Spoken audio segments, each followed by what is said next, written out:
संभल में 1978 में हुए दंगे को लेकर भाजपा विधायक आकाश सक्सेना ने समाजवादी पार्टी के वरिष्ठ नेता आजम खान पर गंभीर आरोप लगाए हैं। आकाश सक्सेना ने दावा किया है कि 1993 में सपा सरकार बनने के बाद आजम खान ने कैबिनेट में प्रस्ताव रखकर संभल हिंसा से जुड़े 8 प्रमुख मुकदमे वापस लिए। इतना ही नहीं, उन्होंने ये भी आरोप लगाया कि इन मुकदमों से जुड़े दस्तावेज भी गायब करवा दिए गए।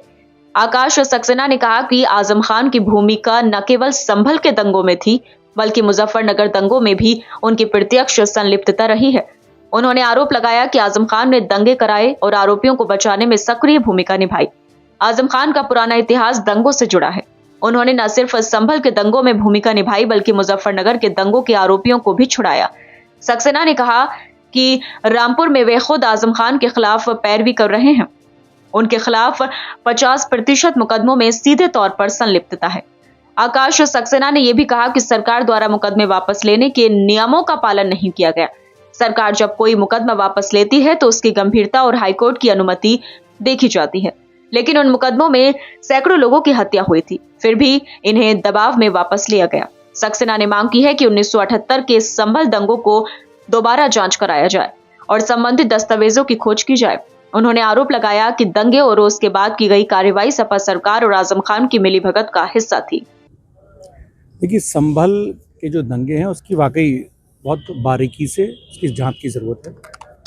1978 के जो दंगे थे, अगर हम उसकी बात करें तो 1993 में समाजवादी पार्टी की सरकार बनने के बाद दिसंबर में सरकार बनती है और 23 दिसंबर को एक शासन से ही पत्र जारी होता है और उस पत्र में जो 78 में जो दंगे हुए थे उसके आरोपियों के 8 मुकदमों को वो वापस लिया जाता है।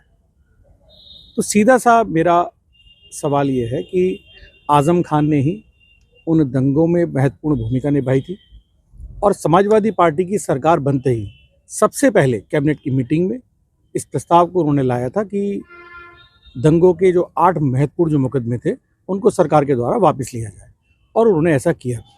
उसके बाद से वो सारी फाइलें वो गायब हैं। तो ये बहुत गंभीर विषय है और इसमें बारीकी से जब हम जाएंगे तो इस पर आपको देखने को ये मिलेगा कि आजम ने किस तरीके से ये कृत्य किए थे। आपकी ओर से क्या मांग की जा रही है? देखिए, आजम का और दंगों का ये बहुत पुराना वास्ता रहा है, चाहे संभल के ये दंगे रहे हों या मुजफ्फरनगर के दंगे रहे हों। मुजफ्फरनगर के दंगों में कराने से लेकर और वहाँ के आरोपियों के छुड़ाने तक आजम खान की बहुत महत्वपूर्ण भूमिका रही है। जिस तरीके के कृत्य आजम ने मुजफ्फरनगर दंगों में किए थे, अगर हम उसी तरीके से चीज़ों को देखें तो ये जो संभल के जो दंगे हैं इसमें आजम खान की बहुत बड़ी भूमिका है। बड़ा आरोप लगा रहे हैं आजम खान पर। मैंने आपसे कहा ना कि जिस तरीके से मैं आज जो रामपुर में आजम खान के मुकदमों की जो पैरवी, जितने जो मुकदमे चल रहे हैं आजम खान के ऊपर, उसकी जो पैरवी मैं कर रहा हूँ, अगर हम देखें तो ये 50% मुकदमे हैं। अभी 50% से ज़्यादा मुकदमे इस तरीके के हैं जिसमें आजम पूरी तरीके से इन्वॉल्व है। तो ये किस नेचर के मुकदमे हैं, राजनीतिक हैं? देखिए, सरकार अगर किसी के भी मुकदमे अगर वापस लेती है तो मुकदमों की गंभीरता देखी जाती है और सीधा सा नियम है कि हाई कोर्ट से अनुमति लेने के बाद और मुकदमों की गंभीरता देखी जाती है।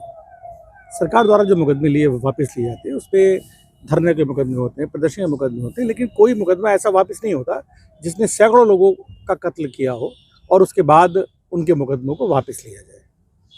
तो पूरी तरीके से गलत और आजम खान के दबाव में आकर ये मुकदमे वापस लिए गए थे।